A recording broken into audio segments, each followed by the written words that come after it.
नीतीश कुमार जी के नेतृत्व में सुशासन क्या है ये बिहार की जनता को उन्होंने बताया। राष्ट्रीय जनता दल के जो राष्ट्रीय अध्यक्ष हैं उनका चरित्र फूहड़पन था। जब बिहार और देश को दुनिया के बाकी मुल्कों से जब तुलना करके देखेगा तब उसको पता चलेगा कि बिहार में नीतीश कुमार जी के नेतृत्व में और देश में नरेंद्र मोदी जी के नेतृत्व में।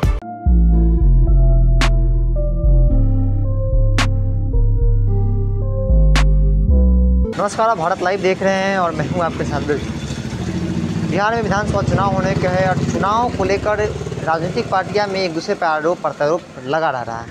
आपको बता दें कि कल यानी कि 5 जुलाई को आरजेडी का स्थापना दिवस था, 24वां स्थापना दिवस। इसी मौके पर तेजस्वी यादव ने साइकिल मार्च किया, सरकार की नीतियों के खिलाफ, बढ़ते डीजल पेट्रोल दामों के खिलाफ साइकिल मार्च किया। 5 किलोमीटर साइकिल मार्च यात्रा करके विरोध जताया। उसी दरमियान तेजस्वी यादव ने कहा कि पहले महंगाई बहन थी और भौजाई हो गई है। इसी मुद्दे पर बीजेपी प्रवक्ता ने क्या कुछ कहा, सुनिए इस वीडियो में। उसने कहा था यूपीए के शासनकाल में महंगाई एक तरह से डायन नजर आती थी भाजपा को, लेकिन आज भौजाई नजर आ रही है। देखिए, तेजस्वी यादव फूहड़पन बयान दे रहे हैं। जिस प्रकार से राष्ट्रीय जनता दल के जो राष्ट्रीय अध्यक्ष हैं उनका चरित्र फूहड़पन था और पूरे प्रदेश को मजाक में और मजाक बना के रख दिया था। पूरा भ्रष्टाचार और अपराध के चंगुल में झोंक दिया था। उसी प्रकार से उसी रास्ते पे आज उनके पुत्र जो पारिवारिक वारिस हैं इस पार्टी के, आज भी वो उसी प्रकार से चलाना चाह रहे हैं।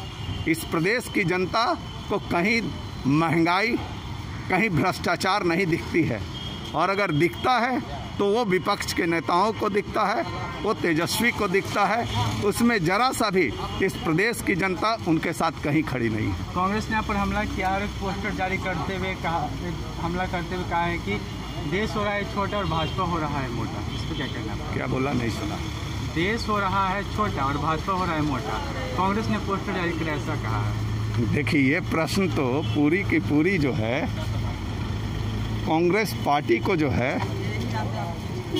समझना चाहिए। आज के दिन में कांग्रेस पार्टी जो है,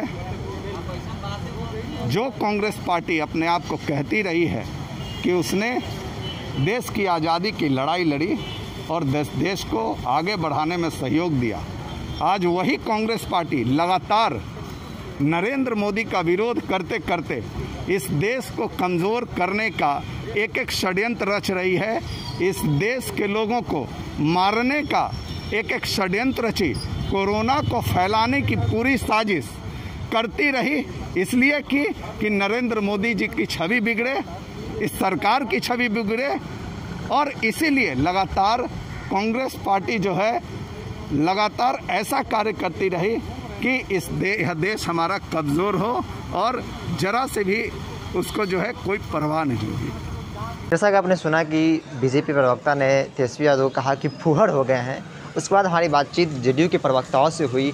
उनसे बातचीत के दरमियान उन्होंने क्या कुछ कहा, इस प्रतिक्रिया उनकी क्या आई, सुनिए इस वीडियो में। कम से कम इससे ये पता चला कि कांग्रेस अभी भी बची हुई है। हम लोगों को ये खबर है कि जनता ने तो मान लिया कि कांग्रेस अब मिट गई बिहार से, लेकिन ऐसे पोस्टर्स के जरिए अगर वो चर्चा में आ रहे हैं तो सकारात्मक विमर्श करें। हमारी चुनौती है कांग्रेस देश में अपने 6 राज्य सरकारों के मॉडल के बारे में बताएं और बिहार अगर उससे कमतर दिखे तब बिहार पर सवाल खड़े करें। नीतीश कुमार जी के नेतृत्व में सुशासन क्या है ये बिहार की जनता को उन्होंने बताया।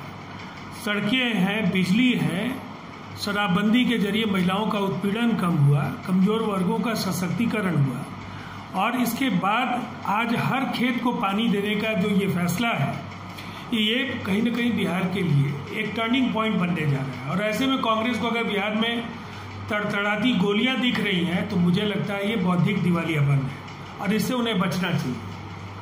कल नेता प्रतिपक्ष तेजस्वी यादव राजद के 24वें स्थापना दिवस के मौके पर बोल रहे थे कि यूपीए के शासनकाल में भाजपा की यानी कि एनडीए की सरकार को महंगाई डायन नजर आती थी, लेकिन अब भौजाई नजर आती है। देखिए, दुनिया एक मुश्किल वक्त से गुजर रही है और आज कोरोना के संक्रमण ने लोगों का जीवन मुश्किल कर दिया। वैसे में राजद बिहार और देश को दुनिया के बाकी मुल्कों से जब तुलना करके देखेगा तब उसको पता चलेगा कि बिहार में नीतीश कुमार जी के नेतृत्व में और देश में नरेंद्र मोदी जी के नेतृत्व में सर्वश्रेष्ठ प्रबंधन हुआ है। मुद्रास्फीति नियंत्रित है, महंगाई जिस तरह से दुनिया के बाकी मुल्कों में बढ़ी है, हिंदुस्तान में आज वो नियंत्रित है। और ये सरकार के जो दावे हैं ये आंकड़ों पर आधारित हैं। अब स्कूल कॉलेज कभी गए नहीं, वो ये उनकी परेशानी हो सकती है, लेकिन उनको अध्ययन करना चाहिए और तब उनको जानकारियाँ मिल जाएंगी।